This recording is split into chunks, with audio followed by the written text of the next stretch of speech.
understanding the geometry of the mulberry silk and the spider silk. Now, the spider has very amorphous structures of silk.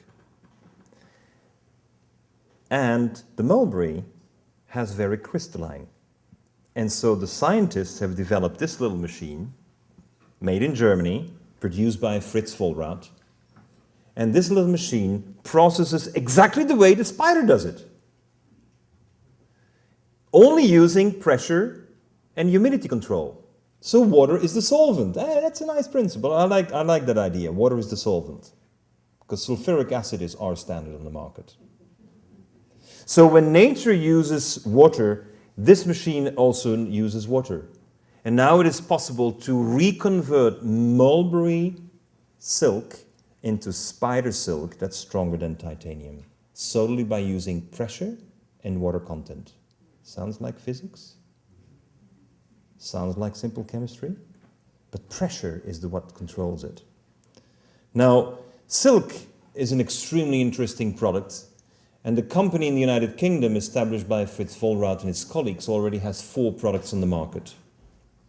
But the more interesting thing for me is that when you have 1 ton of raw silk per year, you will produce 9 tons of fertilizer. How many fertilizers being produced by petroleum and cornstarch? Now, 5,000 years ago, the Chinese realized they were going to have an overpopulation, and they didn't have enough food production. So the Chinese decided to start planting mulberry trees. Because after 10 years of mulberry trees, these fantastic caterpillars eat 50–60% of the leaves, convert into a fertilizer, and 10 years after having arid land planted with mulberry trees, you could start planting groundnuts, ground squashes. And 25 years later, 40 years later, when the trees are dead, you have fertile land. That's why the Chinese decided 5,000 years ago. And it took them 1,000 years until there was an empress sitting under a tree, having a cup of tea, that one of the caterpillar's cocoons dropped in her cup. And she tried to get it out of there. And she had 300 yards of silk.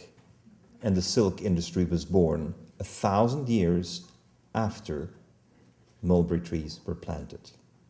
And we forgot everything else but the silk. And so we forgot that in the mind of the Chinese, topsoil regeneration was the key. And we know today that the future of agriculture is totally dependent on our capacity to keep on regenerating topsoil. So now we see the opportunity to still have silk as a byproduct, but now we can see how that dirty machine can be substituted by this. These are silk threads, 300 nanoscale silk threads, that are rolling over your face, just like that good old lawn mower that you were pushing forward and that was chopping off the tops. And we've switched that to this crazy thing that cuts this way. This actually shaves smooth. And then we used the prototype, and we had, very unfortunately, an Italian gentleman, and his beard was a bit dense and it didn't work very well. So I said, excuse us, ladies and gentlemen, where is the biggest growth for razors in the world? China. Have you ever seen a Chinese beard as thick as an Italian beard? I haven't. The density of the beard of a Chinese man is very low. The hair, though, is double the thickness. And therefore, we think that this product will undermine Gillette's strategy in China. We gotta go after the biggies with great ideas. And I went straight to Gillette and presented it to them. And they said, Of course, they have 500 people, full-time research on how to make better and closer shaves with blades. Well, it's not going to be blades anymore, and it's going to be as smooth as silk, I guarantee you. But if we're substituting 100,000 tons of metals, of those razors with silk, we need to plant 250,000 hectares. I mean, 1 million 250,000 acres have to be planted with mulberry on dry land which doesn't serve. And how we get it paid? Well, get it paid by those who want to shave. Now, this is on top of it, generating 1.2 million jobs. Now you can look in the mirror in the morning and say, I'm generating jobs. I'm reforesting. And now I'm even generating topsoil. We don't see the positive effect it has when we can do those fundamental shifts in our economy, in our product designs. What we're seeing today is all the negatives, because what happened with petroleum is not only did it substitute the silk, which is a carbon sink, we're throwing away, of course, our end-of-life razor, but we also have taken completely apart the regeneration of the topsoils and the sinking of carbon into topsoil. And we have eliminated the regeneration of the trees. And it means that we have a triple destruction of carbon sinks because we decided to use steel and titanium, which relies on mining and smelting.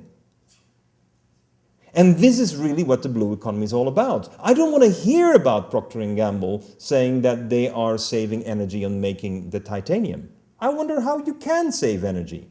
Titanium is processed at 3,000 degrees Celsius. In order to process it on there, you need argon gas. So tell me, how are you going to do it sustainably?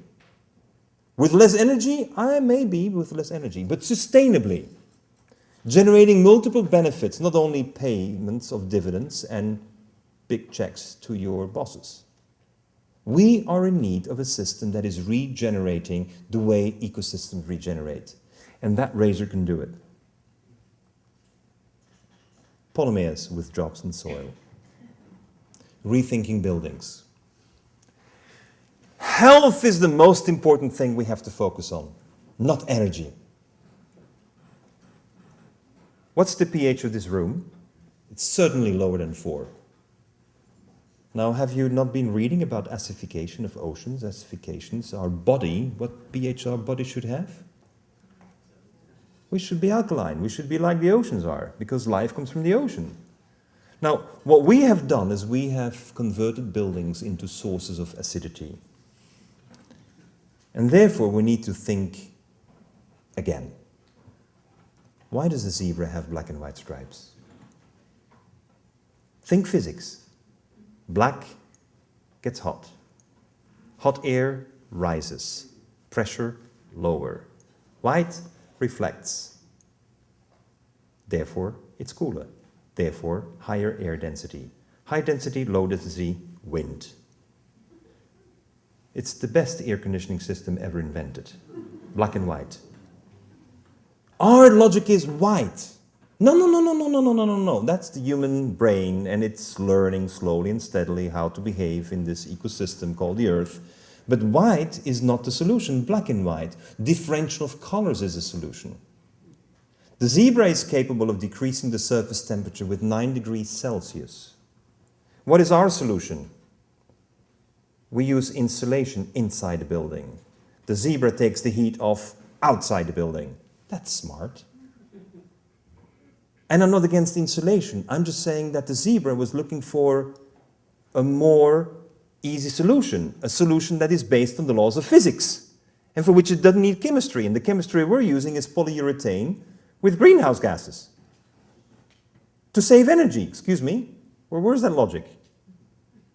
It cannot be that logic.